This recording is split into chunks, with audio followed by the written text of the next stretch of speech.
पवित्र और मनोहर पीली धोती प्रातःकाल के सूर्य और बिजली की ज्योति को हरे लेती है। कमर में सुंदर किंकणी और कटिसूत्र है। विशाल भुजाओं में सुंदर आभूषण सुशोभित हैं। पीला जनेऊ महान शोभा दे रहा है। हाथ की अंगूठी चित्त को चुरा लेती है। ब्याह के सब साथ सजे हुए वे शोभा पा रहे हैं। चौड़ी छाती पर हृदय पर पहनने के सुंदर आभूषण सुशोभित हैं। पीला दुपट्टा कांखों सोती शोभित है, जिसके दोनों छेरों पर मणि और मोती लगे हैं। कमल के समान सुंदर नेत्र हैं। कानों में सुंदर कुंडल है और मुख तो सारी सुंदरता का खजाना ही है। सुंदर भौहें और मनोहर नासिका है। ललाट पर तिलक और सुंदरता का घर ही है, जिसमें मंगलमय मोती और मणि गुंथे हुए हैं। ऐसा मनोहर मोर माथे पर सोह रहा है। सुंदर मोर में बहुमूल्य मणियां गुंथी हुई है।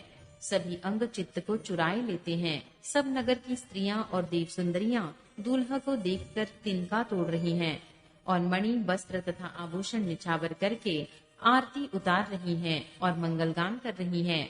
देवता फूल बरसा रहे हैं और सूत मागध तथा भाट सुयश बना रहे हैं। सुहागिनी स्त्रियां सुख पाकर कुंवर और कुमारियों को कोहबर में लाई और अत्यंत प्रेम से मंगल गीत गा गा कर लौकिक रीति करने लगी। पार्वती जी की श्री रामचंद्र जी को लहकौर सिखाती हैं और सरस्वती जी सीता जी को सिखाती हैं। रनिवास हास विलास के आनंद में मग्न है। सभी जन्म का परम फल प्राप्त कर रही हैं। अपने हाथ की मणियों में सुंदर रूप के भंडार श्री रामचंद्र जी की परछाई दिख रही है। यह देखकर जानकी जी दर्शन में वियोग होने के भय से बाहु रूपी लता को और दृष्टि को हिलाती डुलाती नहीं है। उस समय के हंसी खेल और विनोद का आनंद और प्रेम कहाँ नहीं जा सकता, उसे सखियां ही जानती है। तदंतर वर कन्याओं को सब सुंदर सखियां जनवासे को निवा चली। उस समय नगर और आकाश में जहाँ सुनिए वहीं आशीर्वाद की ध्वनि सुनाई दे रही है और महान आनंद छाया है। सभी ने प्रसन्न मन से कहा कि सुंदर चारों जोड़ियां चिरंजीवी हो। योगीराज सिद्ध मुनीश्वर और देवताओं ने प्रभु श्री रामचंद्र जी को देखकर दुंदुभी बजाई और हर्षित होकर फूलों की वर्षा करते हुए तथा जय हो जय हो जय हो कहते हुए वे अपने अपने लोक को चले। तब सब कुमार बहुओं सहित पिताजी के पास आए। ऐसा मालूम होता था मानो शोभा मंगल और आनंद से भरकर जनवासा उमड़ पड़ा हो। फिर बहुत प्रकार की रसोई बनी। जनक जी ने बरातियों को बुला भेजा। राजा दशरथ जी ने पुत्रों सहित गमन किया। अनुपम वस्त्रों के पावड़े पड़ते जाते हैं। आदर के साथ सबके चरण धोए और सबको यथा योग्य पीढ़ों पर बिठाया। तब जनक जी ने अवधिपति दशरथ जी के चरण धोए। उनका शील और स्नेह वर्णन नहीं किया जा सकता। फिर श्री रामचंद्र जी के चरण कमलों को धोया, जो श्री शिव जी के हृदय कमल में छिपे रहते हैं। तीनों भाइयों को श्री रामचंद्र जी के ही समान जानकर जनक जी ने उनके भी चरण अपने हाथों से धोए। राजा जनक जी ने सभी को उचित आसन दिए और सब परसने वालों को बुलाया। आदर के साथ पत्तलें पड़ने लगी, जो मणियों के पत्तों से सोने की कील लगाकर बनाई गई थी।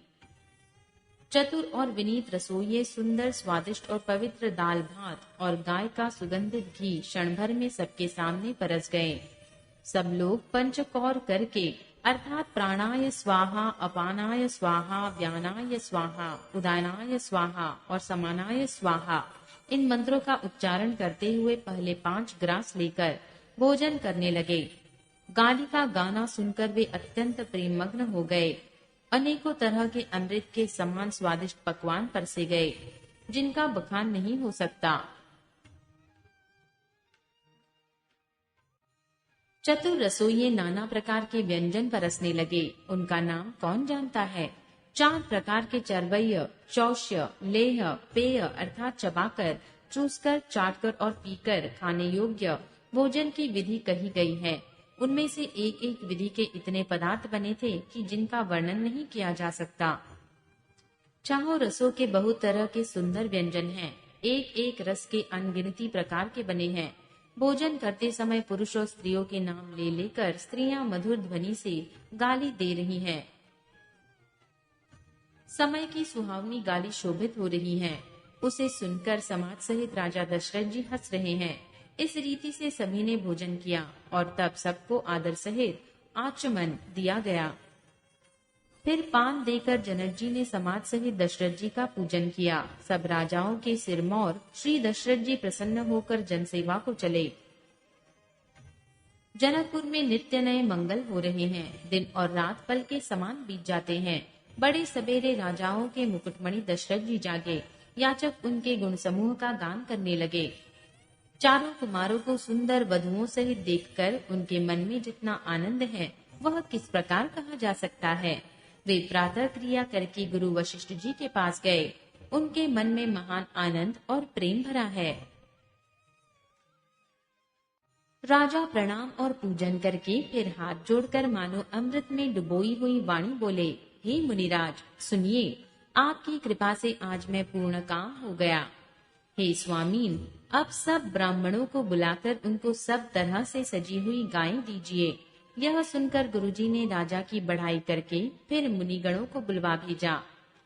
तब वामदेव, देवर्षि नारद, वाल्मीकि, जाबाली और विश्वामित्र आदि तपस्वी श्रेष्ठ मुनियों के समूह आए। राजा ने सबको दंडवत प्रणाम किया और प्रेम सहित पूजन करके उन्हें उत्तम आसन दिए। 4 लाख उत्तम गायें मंगवाई जो कामधेनु के समान अच्छे स्वभाव वाली और सुहावनी थी। उन सब को सब प्रकार से सजाकर राजा ने प्रसन्न होकर भूदेव ब्राह्मणों को दिया। राजा बहुत तरह से विनती कर रहे हैं कि जगत में मैंने आज ही जीने का लाभ पाया। आशीर्वाद पाकर राजा आनंदित हुए। फिर याचकों के समूहों को बुलवा लिया और सबको उनकी रुचि पूछकर सोना, वस्त्र, मणि, घोड़ा, हाथी और रथ जिसने जो चाहा सो सूर्य कुल को आनंदित करने वाले दशरथ जी ने दिए। वे सब गुणानुवाद गाते और सूर्य कुल के स्वामी जी की जय हो, जय हो, जय हो कहते हुए चले। इस प्रकार श्री रामचंद्र जी के विवाह का उत्सव हुआ। जिन्हें सहस्त्र मुख है वे शेष जी भी उसका वर्णन नहीं कर सकते।